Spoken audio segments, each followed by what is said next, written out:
Good afternoon, everybody. Welcome to the seminar series on research methods. We're just going to pause a little bit as people are trickling in, and I will start to share my screen so that people know that they are in the right place.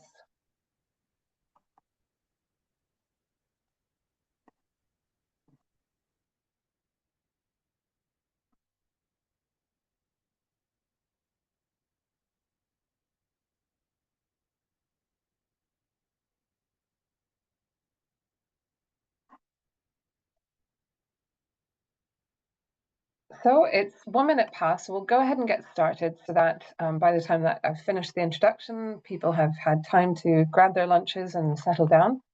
So once again, good afternoon, everyone, and welcome to the second seminar in the EDI Caucus's Research Methods series.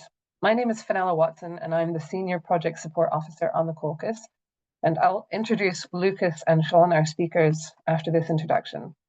You might see other Fenella Watsons asking questions or in the attendees, and that's because I send the EDICa team a link to join using my own registration to make it easier for them. So please know that if it's a Fenella Watson asking a question in the question and answer, it's not me. I can't actually ask a question in the Q&A as a host. It's one of my colleagues. EDICa has a code of conduct. We provide a harassment-free experience for everyone, regardless of any of their identification. We don't tolerate harassment of any kind in our events, and you will be removed if we do find that people are being inappropriate, either in the chat, which is enabled, or in other ways. In terms of accessibility, we offer British Sign Language on request, and that's because there's a shortage of interpreters. And so when we discussed that with the interpreters, then they've advised to do it on request. There's been no request for one this time. However, we do make our recordings. We have the interpreters do a BSL interpretation, and then that goes onto our website and our YouTube channel, and I post that into our social media channels when we've got those done. So the interpreting team are able to do it outside of their other duties at Heriot-Watt University. For closed captions, you can click on the ... 3 dots at the bottom of the Zoom screen to enable that function. So some housekeeping and introductions. You can use the Q&A function to type a question. You can upvote questions that you want to see answered. If time is limited, then we will prioritize those with the most votes. Chat has been enabled for community discussion. This is a very current topic, and we're hoping that there will be some interesting discussion going on. Abusers of this privilege will be removed. We have about 20 minutes of presentation plus a demo of the Scribe tool that they're going to show us, and followed by a Q&A and discussion. And we do try and finish promptly at 2 o'clock. So just a short introduction for those who are new to the EDI Caucus. So that's EDI meaning quality, diversity, and inclusion. And it is a project, an initiative that was funded by UKRI with additional support from the British Academy. It started in early 2023 and is due to finish in 2025. However, we're looking for an extension, and of course, we're looking for further funding to continue our research. Some of the key actions of EDICa are to research the evidence base for inclusive careers across the UK's research and innovation systems, to remove barriers experienced by marginalized groups and support them to access and thrive in chosen careers, to conduct interdisciplinary research, to create national and international communities of practice, and to use a co-design approach with stakeholders and people with lived experience. So this is a research method seminar series that we've started. This is the second one. And the next slide will show you some upcoming seminars. In an increasingly diverse and interconnected world, the need for rigorous research methodologies to examine equality or equity, diversity, and inclusion has never been greater. The EDI Research Methods Seminar Series is dedicated to equipping researchers and practitioners with the tools, frameworks, and approaches necessary to critically analyze and address EDI issues across various domains. So here you can see some upcoming seminars. So we've got about one a month. So we've got 11th of June, social network analysis, 2nd of July, machine learning and gender, 4th of September. So we take a break for August just for the holidays. 4th of September, we have literature review and Black women academics experience. 2nd of October, we've got co-production in the context of neurodiversity. And then we take a break for November, which is when EDICa is having our project symposium or conference, which will be hybrid, so you can join us online for that. And whether we have one in December is we're still working on that one. We do record these and we do share them on our YouTube channel and on our website for people to reference. And we also, where we are allowed, put the slides there for people to reference for accessibility. Our website is supposed to be a resource tool. It's a library of resources on equity in research and innovation careers. We continue to work on that and to add to it. This is not just for EDICa's own research, but also sharing other good practice and research conducted by other researchers. And now to today's main event, using AI, that's artificial intelligence, to transform EDI research. We have two speakers from the Autonomy Institute, which is an independent progressive research organization based in London. They've worked on the concepts such as the 4-day working week and the universal basic income. Autonomy are co-investigators of the EDI Caucus, and they particularly work in workstream 3, which is looking at enabling workspaces. Without further ado, I will pass over to Lukas, Kikuchi, and Sean Greaves from the Autonomy Institute, who will introduce themselves. Thank you. Thanks, Vanilla. I'll just, before I share my screen, I guess I'll introduce myself. So, yes, I'm Lukas Kikuchi. I am the head of the data unit, Autonomy Data Unit, at the Autonomy Institute. So Autonomy Institute as a whole is as Vanilla said, we're a sort of a progressive research institute. We produce policy. We also support our sort of the general progressive sector, other organizations. In particular, my team, the data team, we do sort of data support work, sort of bespoke technical work for other progressive organizations. We also produce tools for both our in-house policy team and consultancies, and also for external organizations. So this is basically what we're going to be talking about, or one instance of this is what we're going to talk about in our presentation. Sean, do you want to introduce yourself? Thanks, Lukas. Hi, everyone. Great to be with you today. So I'm Sean Greaves. I'm a researcher at Autonomy. So I work in the data team with Lukas. More specifically, I lead much of the prototyping for a number of Autonomy software tools, and specifically the ones that are using kind of LLMs and some of the latest AI technologies. Prior to Autonomy, I was working in machine learning solutions engineering in the tech sector at companies including IBM. So yeah, very much looking forward to today's discussion. So maybe with that, I'll pass back to Lukas. Okay, so is everyone struggling to hear me? Is my volume okay? You're a bit soft. So if you hug the computer. Maybe I will, sorry for the delay, I'm just going to, okay, I increased my microphone. For some reason it was quite low. That's a lot better, thank you. That better? Okay. Yeah. I'll now share my screen. That. Can you see this? Alrighty. Okay. So, yes, today we're going to be talking about Scribe, which is an in-house tool that we've developed. It's not a tool that you can sort of find online right now. Sort of, it doesn't have a website as such, although we will present a sort of a sketch of a demo at the end, which will sort of show what some of the capabilities of Scribe, but it's essentially a methodology or a tool that we've applied a few times inside Autonomy, and it's a AI tool to deal with large sets of free-form text survey responses. But before I go into Scribe, I'm just going to briefly go over a bit about our organization. So Autonomy's DNA. Yes, we're a not-for-profit where we do independent research. We do both our own research and we work with other progressive organizations and some political parties. We are funded by a mix of core funding, foundations, so to speak, and also doing sort of progressive consulting work and other kind of client work.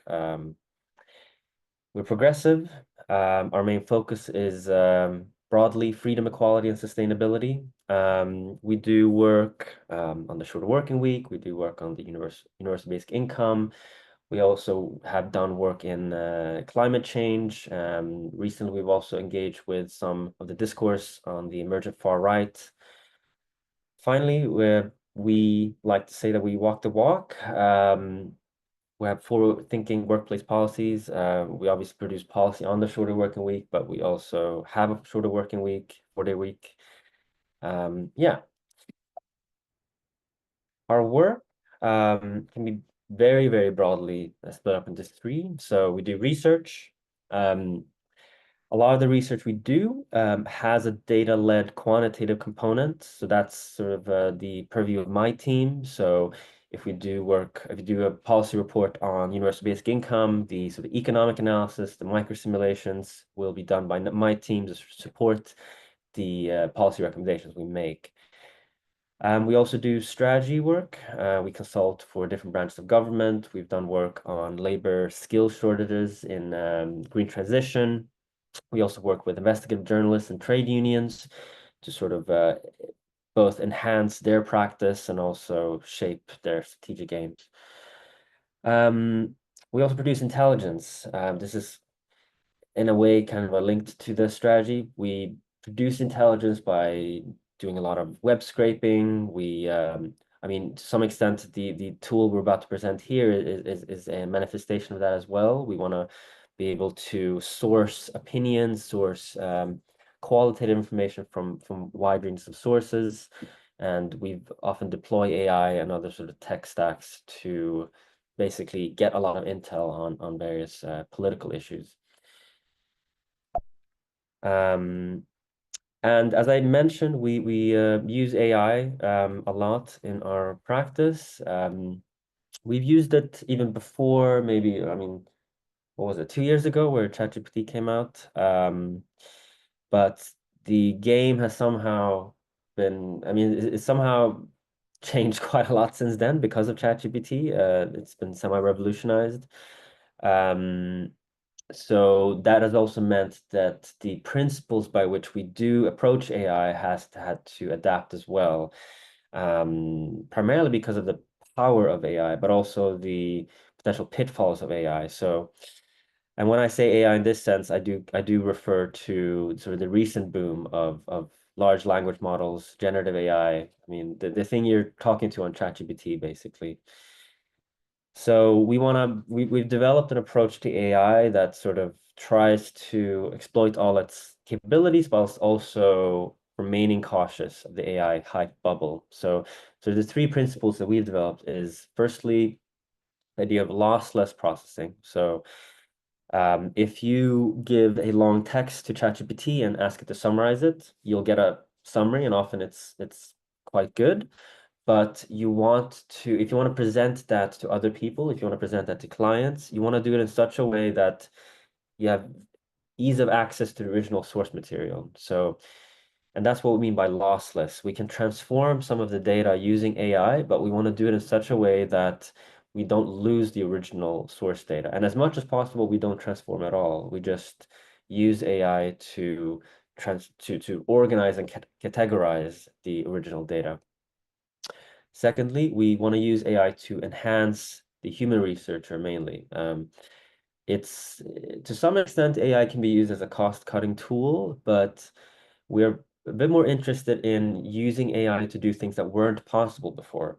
And what we're about to talk about today, which is, using AI to look at large-scale survey processing, you could say that's a kind of cost-cutting tool, but really what we're talking about is being able to do a thing that is sort of, I mean, maybe primarily due to cost, has just been unfeasible, looking at very, very large scale free text surveys, basically. So we're all about sort of enhancing the human researcher in a specific research stream using AI. But we don't want to use AI to sort of do the research for us.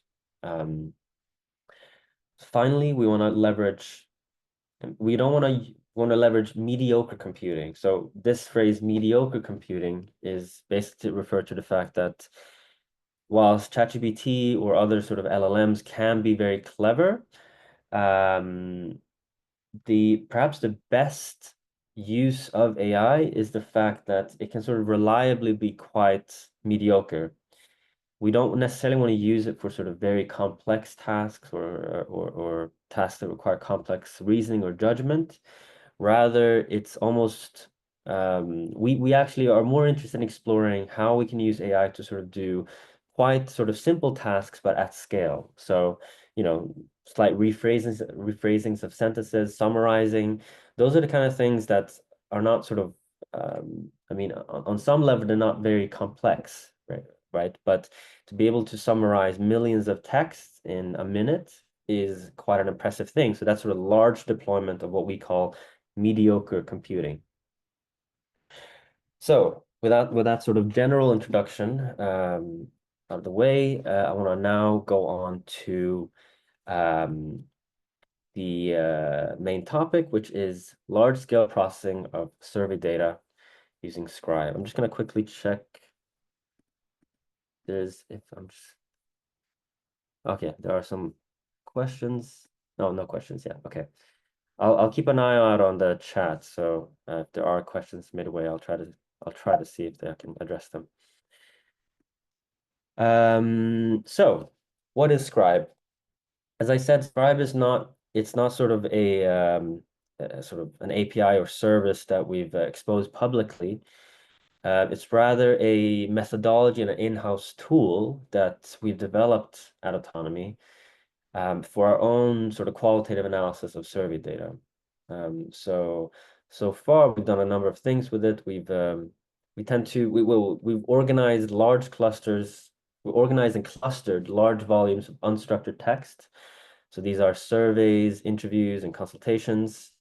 And within them, we then use Scribe to track emergent themes from the various voices inside those corpuses of text. And then we try to quantify the qualitative patterns whilst also preserving access to the original source text. So with Scribe, we don't try to replace the human researcher. We don't sort of just pop in a big Excel file of survey responses and see what comes out the other end. We rather use that as like a first draft maybe of analysis, or just a first reorganization of the survey responses, and then a human researcher, that being one of us, will look at the survey responses, maybe adjust some things that were misclassified. In a way, we use Scribe to sort of get 90% of the way in a lot of the analysis we do, and then the last 10% are the most important of sort of doing the finishing touches. And recently, we've been trying to develop Scribe into a client-facing service to support other organizazations. So this presentation and maybe the discussion following will be a good sort of feedback or ideation, maybe to that end. So here's just a couple of reports that we've used it for. Mainly, we've been using it for in combination with our shorter working week work. So we do a lot of consultancy for the shorter working week, and part of that process is to do exit surveys, and we also do a lot of survey work in general. And originally all of our survey work was, of course, completely categorical, by which I mean sort of, how did you enjoy the 4-day working week? I really liked it. I liked it. I'm neutral, etc. But using Scribe, we've been able to sort of look at more sort of higher dimensional survey data, which is basically free-form text. Okay, so I'm now going to get slightly technical. I'm just going to go through the actual process of Scribe, and it's not overly complicated, although it does use these kind of frontier technologies, the main two being embeddings and LLMs, which I will try to describe a little bit. I've been asked to sort of make it clear what tools we're using, basically, but for that, I'll just give an overview of what Scribe entails. So there's essentially just 3 steps to Scribe. So we take a potentially quite long text response and we split it up into several smaller responses. And I'll give an example of what that means. But basically, if you give the opportunity to a survey respondent to write sort of several paragraphs of text in answer to a question, you might get sort of, in effect, several responses. So you might want to sort of split these into several smaller ones. This step one is an optional, and sometimes you want to do both, where you don't split it up and you split it up and see what the difference is. In step two, we then cluster or group slash categorize similar responses by semantic proximity. So that basically just means, and I will go into this in more detail, basically just means that if two responses are similar in what they're actually saying, we sort of cluster them into one group. And the key tech we use to do this is by converting the text to what's called an embedding, which is a sort of mathematical representation of the meaning of the text. Finally, once we've grouped or clustered all the responses, we then summarize each cluster using an LLM. So this is mainly to give a sort of bird's eye view of what the content of the survey is. Oh, sorry, I didn't realize that animation here. Okay, so yeah, so the first part, sorry, this title is wrong. It's meant to be splitting up responses. So the first part of the Scribe methodology is to split up a survey response. So for example, here on the left-hand side, I have an example of a survey question. So what has the shortening working week changed in your working life? And then you might get a response that sort of has a lot of different things. I'm much more focused when at work. You know, it helps me with catching up. I love the shorter working week. I feel that I get a lot more work done in time and business now versus before the trial, etc. So basically, it's a semantically quite complex response. It has a lot of different things. So one thing we do sometimes is we then split this up into several smaller ones, and we split up in such a way that sort of each bullet point here is kind of just saying one thing. So I am much more focused at work during my working hours.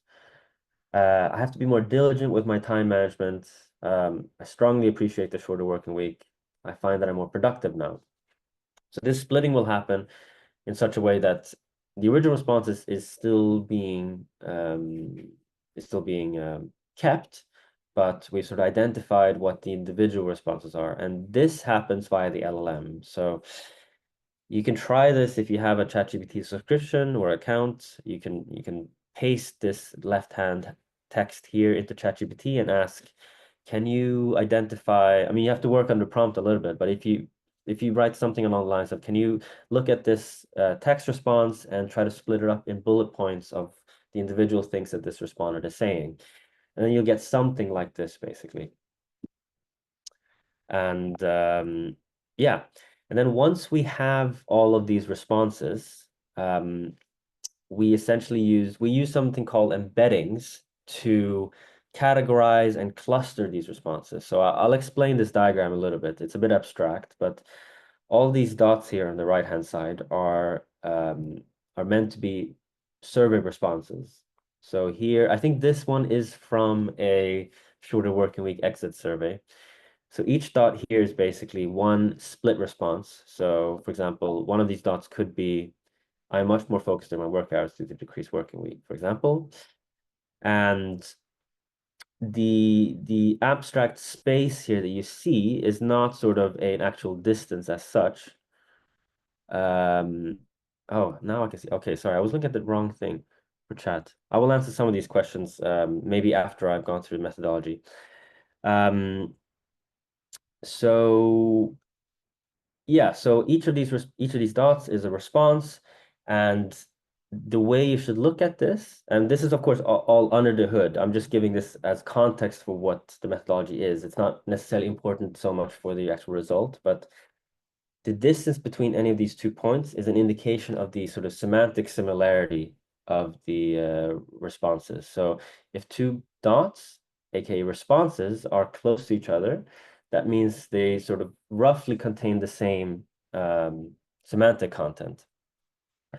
And as I said, the tool we use to do this is called embeddings. It's a way to sort of mathematically represent texts such that you can compare them in their semantic similarity. And what this allows us to do is to do clustering. So here, the colors of each dot is an automatic clustering algorithm that we've applied to sort of group these dots into clusters of similar types of responses. And this is not always going to be foolproof. It might have to be adjusted and changed, but it sort of gets you sort of 90% of the way into actually identifying what are people saying, right? It gets you from sort of 1,000 or 10,000 individual text responses into maybe 12 or 15 or so groups that you can then look at,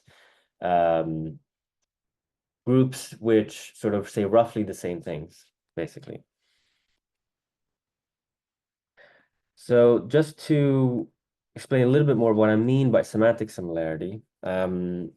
So two sentences that might be called semantically identical is she gave the book to her friend and her friend received the book from her. So this contains sort of almost identical semantic content. Two sentences can be semantically similar if it's slightly different, but it's sort of roughly saying the same thing. So she handed over a book as a gift to her friend is sort of roughly the same as her friend ended up with the book she gave. Although, of course, there's different there that it sort of entails different things, but you might group these things as the same thing, basically. And this is essentially the kind of procedure we've automated to some extent. So here, is a so here I've zoomed into one of the clusters in the server responses. So these are responses to the question, thinking about your local community, what is the biggest change you'd like to see in the next year or two? And here are some of the sort of split responses that we've found. So we've had respondents asking for improved road safety measures, more spent on road improvement, improved infrastructure, better roads, etc.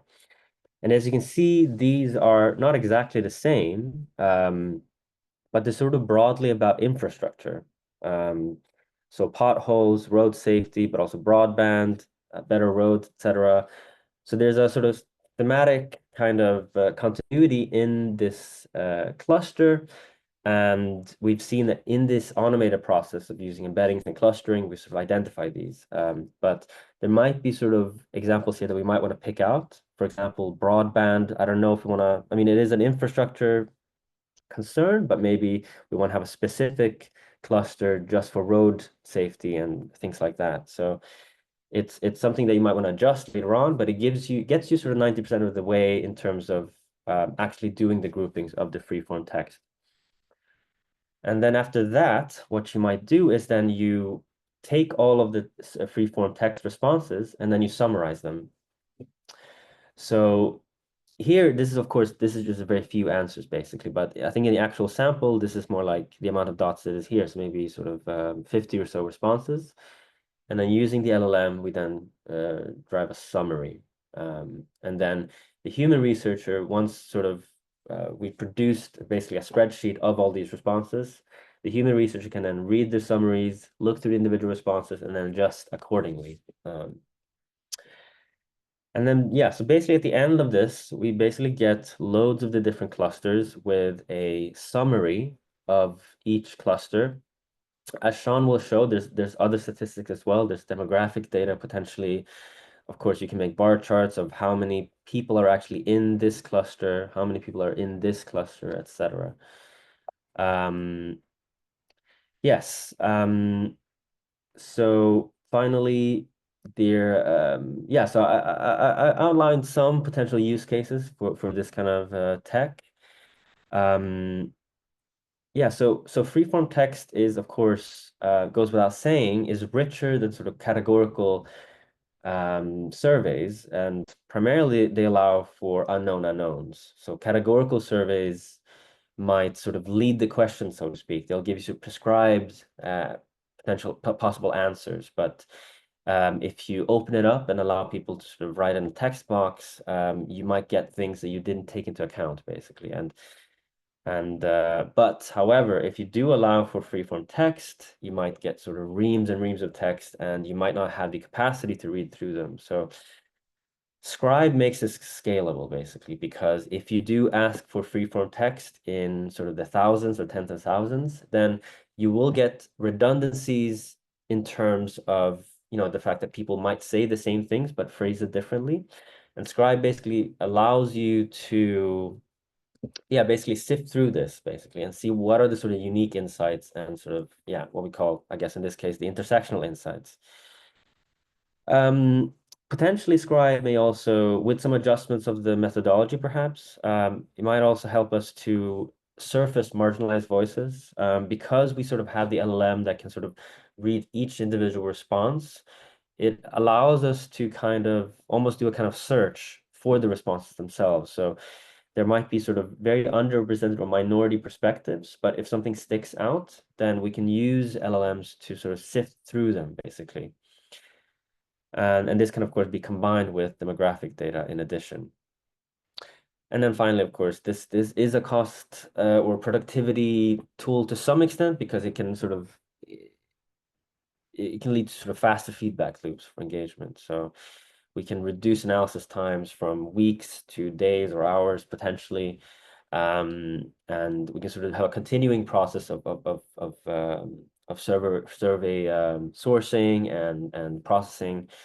So yeah, these are some of the sketches we of course we haven't applied it for EDI as such, or but I think with this general tech stack that we're presenting, I mean, I think it can be adapted, or at least it could be a fruitful discussion to that end.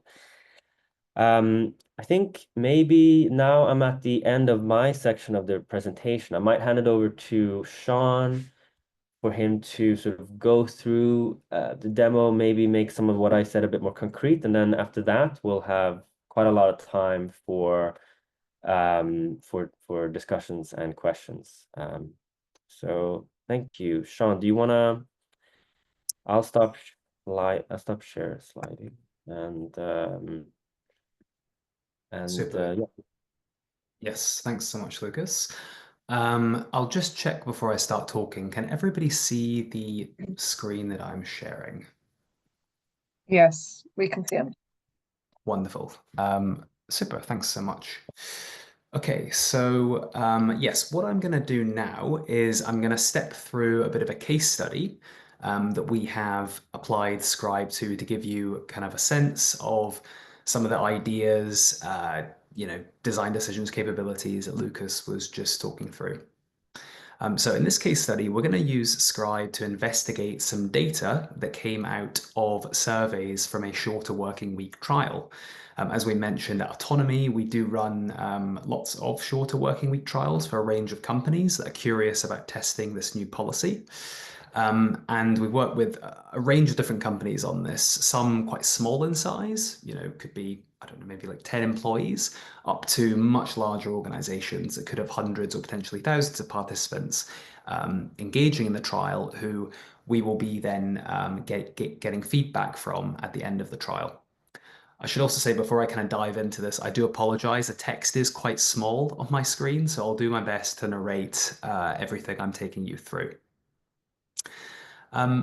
So yes, just a bit more on the context. In this sample we're going to look at here that we've put into Scribe, it's the results of a survey of 4 questions that we've put to a group of employees. We've had around 200 and 250, between 200 and 250 responses to each question.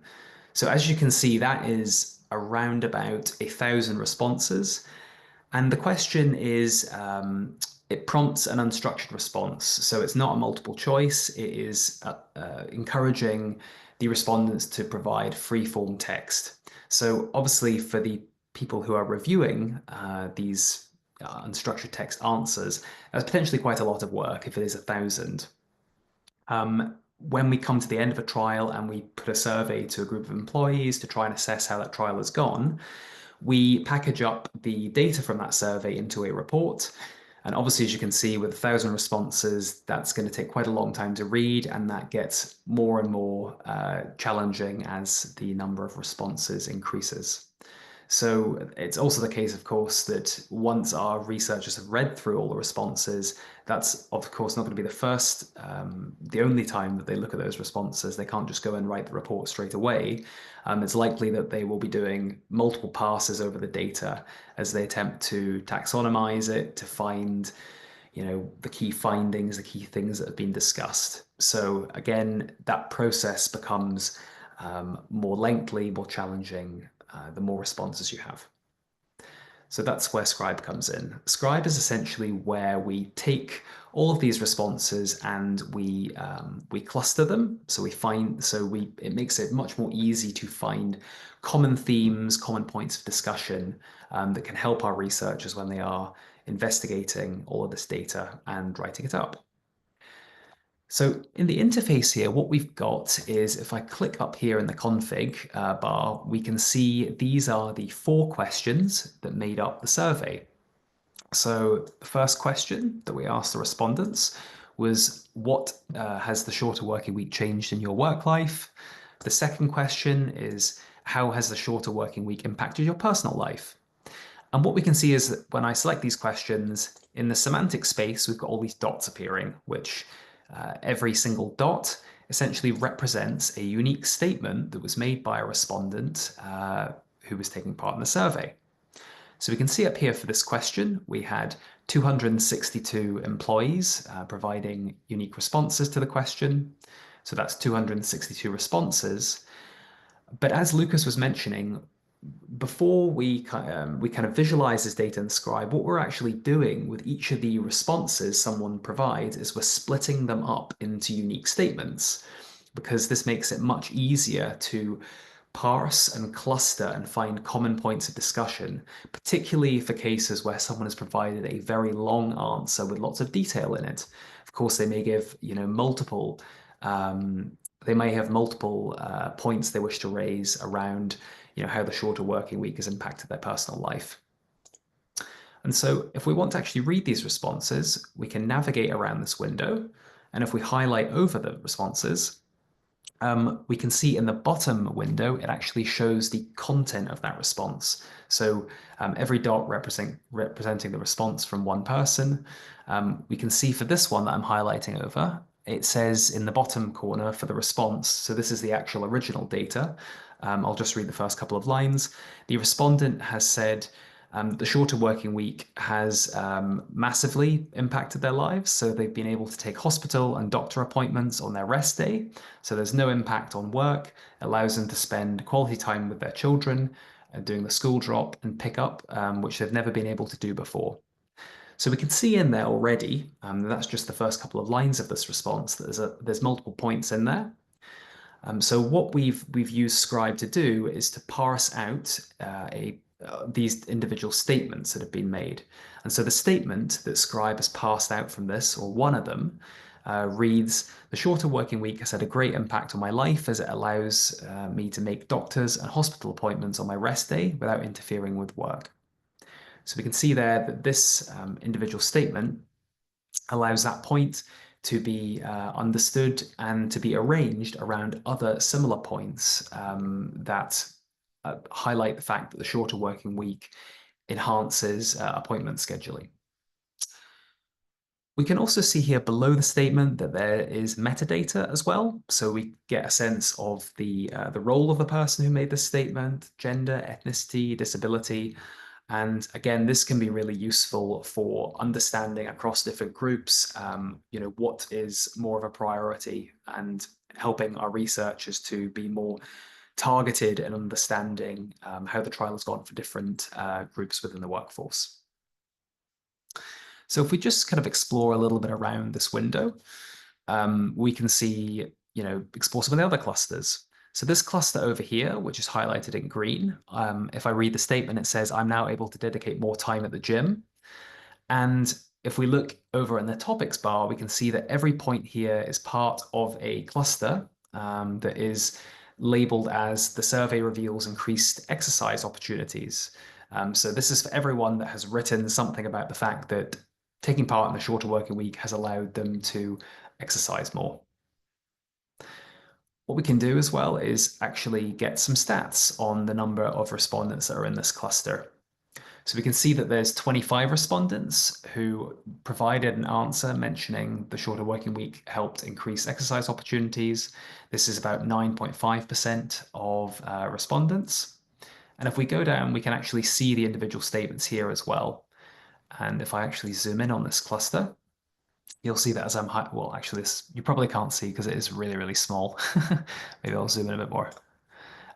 Yeah, so as I'm kind of hovering over these points, you can see some of the different dots, potentially see some of the different dots lighting up. And again, what we kind of think is quite important with Scribe, and particularly when we're using AI models, is to give the users a sense of how data is being rearranged by the models. So you might, by being able to see which dots correspond to each response or statement, you can get a sense of what semantic space means and build a bit of intuition, because it is, as Lukas mentioned earlier, quite an abstract thing we're doing, taking all of these responses and arranging them in 2D into clusters. It sounds quite abstract at first, so it is quite useful being able to actually have multiple ways of understanding how similar concepts or similar ways of saying things are arranged. At the bottom here as well, one other thing that we can do with Scribe is actually to link it up with a local database. And this is very useful when our researchers are potentially considering, for some of the findings they're seeing in the data, how this relates to reports that have been written before. So in the further reading section, what we've done here is taken the whole of our organization's publication catalog, and we have searched it for passages from reports that are relevant or correlate with the individual topics that are being found in the data.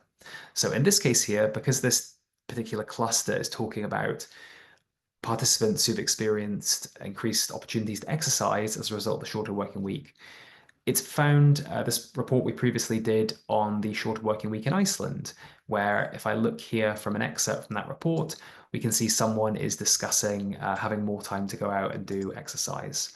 So yeah, this can be kind of useful for some of the different topics or niche topics if we are looking to quickly see and find relevant publications or research we've done before that is relevant or agrees with that finding.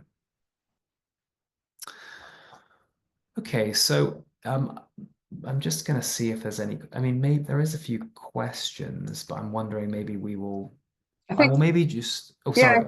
if you want to touch on some, because some might be relevant. So for example, there's one that says, can you provide any examples from your work of how this approach has helped to amplify responses from marginalized groups?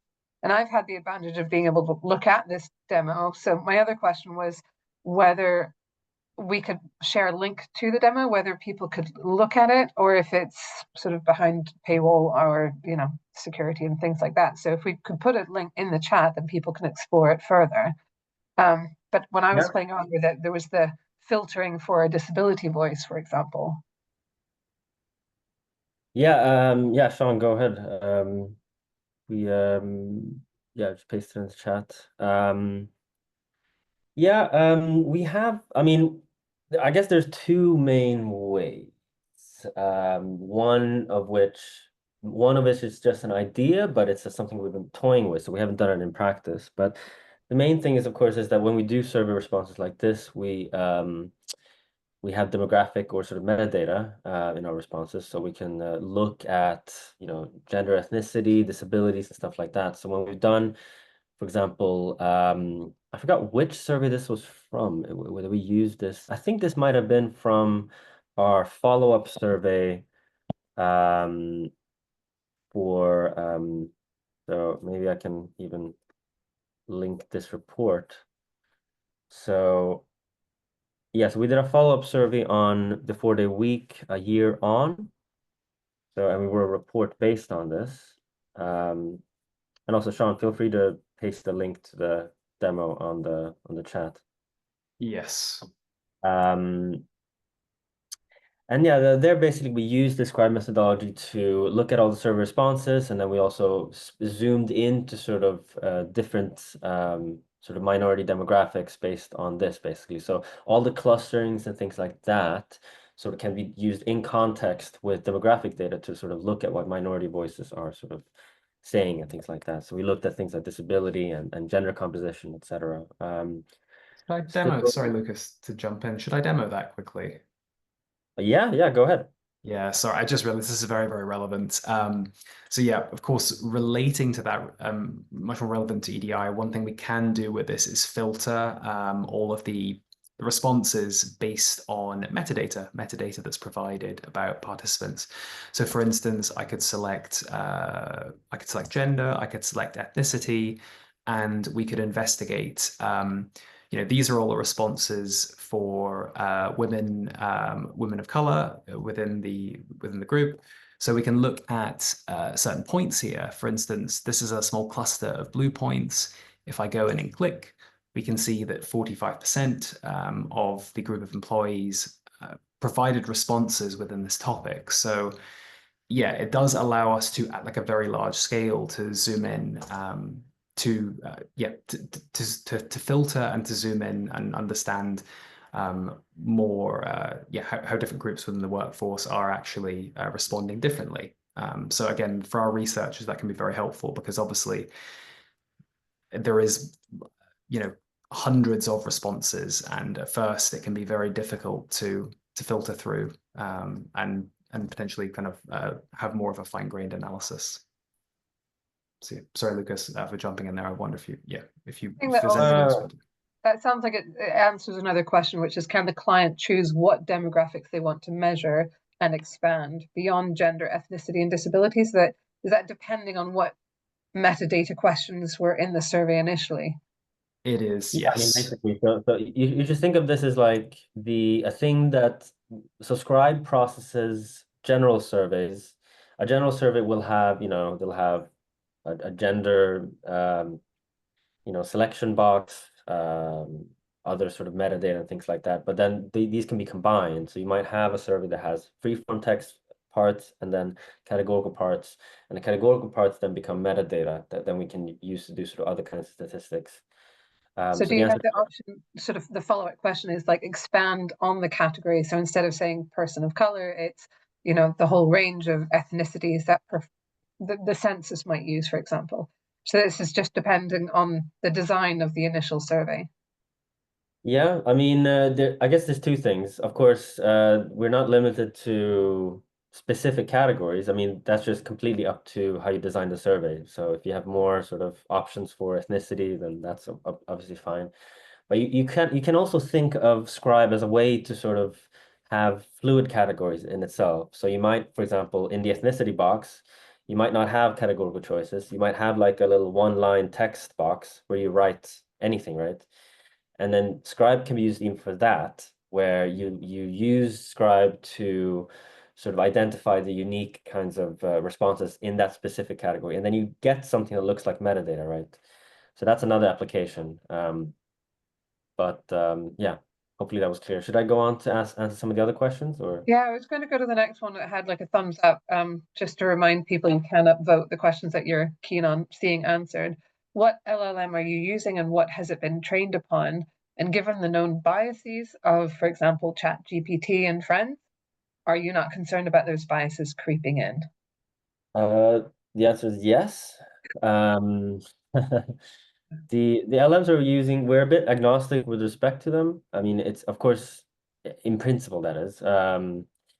The methodology itself does not rely on a specific LLM, but of course the results will vary depending on it. But we've been using a variety of ones. We're obviously using the OpenAI ones, so that's GPT-4o, GPT-4o Mini. There's also Claude 3.5. We've also used a bit of Gemini, but in a way, because of I mean, what are the main ways we try to avoid? I mean, there's no way to avoid bias on some level. Either it's because of the fact that there's a human researcher dealing with these, so that's biased, and then of course there's ChatGPT, which obviously is biased. But one way we try to do this is by basically we don't ask GPT as such to make sort of subjective judgments.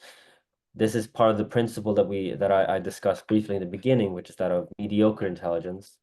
We treat ChatGPT as something that has mediocre intelligence, or only rely on its ability to sort of do very mediocre tasks. So sort of kind of summaries and things like that. And that does not avoid bias, or I mean, at least it doesn't avoid the risk of bias. But that's also why in the way we set up the methodology, the way we use it, it's not so much that we're throwing a big survey at the AI and asking it to do all the work. It's rather we kind of mostly use the AI. You should kind of see Scribe as like, if you get 1,000 responses and you get them in a big Excel file, it's going to take a very long time to read through them all, but you should still read through them all.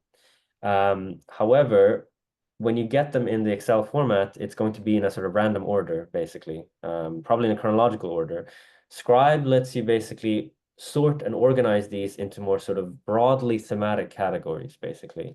But then it is still, in proper usage of this tool, you should still look through the responses and then see if the categories match to what you actually want to achieve and things like that. So so then in some sense we're just offloading the bias onto to the human researcher, but that's kind of unavoidable. Yeah. Let me move on to another question while we still have some time. Will it be a lot to ask the accuracy of the model? I mean, in some sense, no. I mean, you'll never get full accuracy. For example, there will be sort of misclassifications in the clustering, so to speak, but the reason why it works is because it's largely accurate and we're not asking too much of the AI, really. But then, of course, as I said, we're presenting the data to the researchers in such a way that it's encouraged that you make the adjustments necessary for any sort of errors and stuff like that. So yeah. I like the use of linking publications, this person says, to the identified topics. How do you choose the publications? Are they only the resources you have selected or written? And is there scope for expanding the publications it links to? Yeah, in this case, it's just our reports. That was mostly because we were interested in seeing what are sort of the links to our corpus of our body of work, basically. But it's completely you can throw anything in there, basically. So yeah, so any sort of body of work that you do, you can do that kind of automatic linking. The last one that we haven't got to is why your tool and why not ChatGPT, and how is your tool different? Is it just that we can have the original data? Yeah, so there's a good question. The main reason is basically that we want to, well, there's a variety of reasons. The first maybe is we want to use AI in a controlled setting. So having it in a sort of pipeline where you can basically ask, if you use ChatGPT, basically, you're going to have to use it once for every question, or you just throw all the survey at the same time. We prefer having a pipeline where we send individual questions to the AI with the right context. So it just gives us more control to sort of calibrate the procedure. But then, of course, the main thing is basically that there's a context limit to ChatGPT, which basically means that there's a limit to how much text you can actually give it. So the approach of summarizing things like that won't scale sort of infinitely. And then the third thing is that ChatGPT does not do part of what we're doing is the automatic clustering using based on semantic similarity, and that is not something that ChatGPT does. Of course, if you give in ChatGPT like 100 responses and ask, can you group these based on semantic similarity, it will do it, but that's only because ChatGPT will do anything you ask of it. And we've built a pipeline to basically have a bit more sort of control and also quality assurance of the actual thing we're doing. And then maybe as the question says, is it also the sort of original data? Yes, it also gives us control of how we present the data and making sure the original stuff is there as well. Great, thank you. A key to the model is its input, which is the result of the LLM splitting into main points. Have you evaluated the splitting model And do you use any tuning of the splitting model based on the survey? If the question asks sort of, we do fine-tuning as such, we don't really do fine-tuning. That's mostly because of our experiences with fine-tuning as usually not the thing you want to calibrate. Rather, you want to calibrate sort of the context that goes into the model. So that's something we calibrate. Yes, so there, like the main considerations is that you want the splitting to, you want each split response to maintain enough of context of the original response so that you don't have to read them together, basically. So we have made a couple of evaluations. Depending on the survey, you might not want to split up as well. You kind of want to group them together. So it's kind of a kind of a thing that we sort of, you want to use some judgment on whether you want to use or not. But yeah, I think that answers the question. Okay. And the last one that we've got so far is, have any automated methods been used to anonymize participants' responses? I'm particularly curious about how Scribe handles personal or identifiable information within the comments.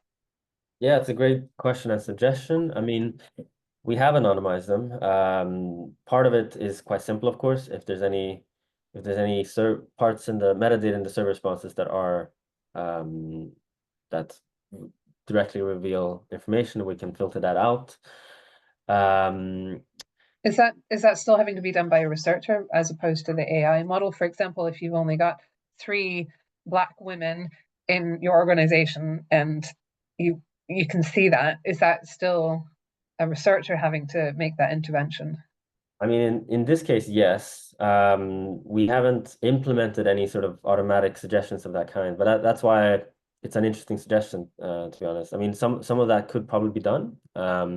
In our case, it hasn't been a necessity to, because it's an in-house tool and there's always an expectation that we're all going to look through it all. But a lot of these things are possible. And then, of course, there is a kind of, because the responses are sort of split up in that way, there is a sort of further anonymization because even the original text is sort of kept hidden if we choose it to be. But one potential interesting thing that can be done is actually doing a kind of filtering procedure of going through the freeform text and then actually identifying whether there is personal or identifiable information. And that's certainly possible. That's not something we've done, but it would be very easy to implement. Okay, just because we've got a final 2 minutes, I was going to ask a final question, which is, if somebody wants to make use of this tool, how do they go about being able to use it? Is it basically if you're a partner or if you're a client of Autonomy, or is this something that you guys are looking to commercialize and sell in some form? Yeah, so far what we're maybe, I mean, we are actually considering make it into sort of a public-facing tool, but so far what we've done is we sort of talk to sort of, we work a lot with unions, for example, and they have a lot of server responses. So Unions, as employment unions. yes, yeah, trade unions. So there we sort of offer this as a service, where basically we get given a server response, or we come in earlier where we actually help. We look at the survey structure and sort of try to shape it to fit the Scribe methodology better. And then we basically do some part of the analysis, like the automated stuff, and then we work together and process that data, basically. So for now, how people use it is to contact us. I can send my email in the chat, and then we can sort of start up a conversation about how we can use it together with people. Down the line, we might actually try to create some kind of public-facing tool, user interfacing tool. So you go on a website and then upload a thing, but we're not quite there yet. The demo that we've posted is a sort of, it's a demo that sort of roughly shows what that could look like, but it's also very rough in its shape. But, yeah. Well, thank you very much for your time. I've put a link in the chat to our upcoming seminars, and I think the next one is at Social Network Analysis on the 11th of June. That's 2 o'clock. And thank you very much to Sean and Lukas from Autonomy, and we will see you next time. Thank you so much. Bye, everybody.